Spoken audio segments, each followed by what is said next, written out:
هنجرب اول حاجه الستريبس والبانيه، وقدحنا الزيت نحط فيه بقى الستريبس اول حاجه كده. شايفين قطعه الستريبس؟ بسم الله ما شاء الله شكلها حلو وجميل، ومتبله طبعا جاهزه. بسم الله.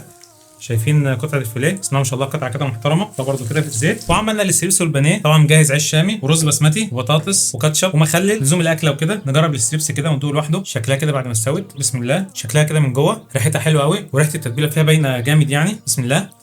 طعمها حلو قوي، وطعم التتبيله فيها باين قوي. نقطع كده حته من الفيليه بسم الله كده، شريحه من صدر الفراخ متبله حلوه برده، وريحه التتبيله جامده. بسم الله.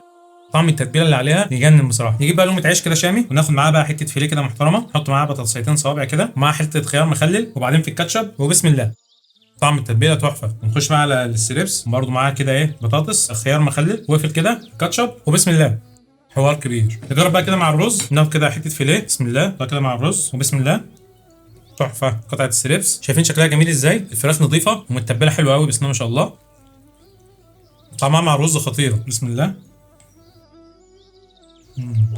صل على محمد، صل على محمد، صل على محمد، صل على محمد، صل على محمد، صل على محمد.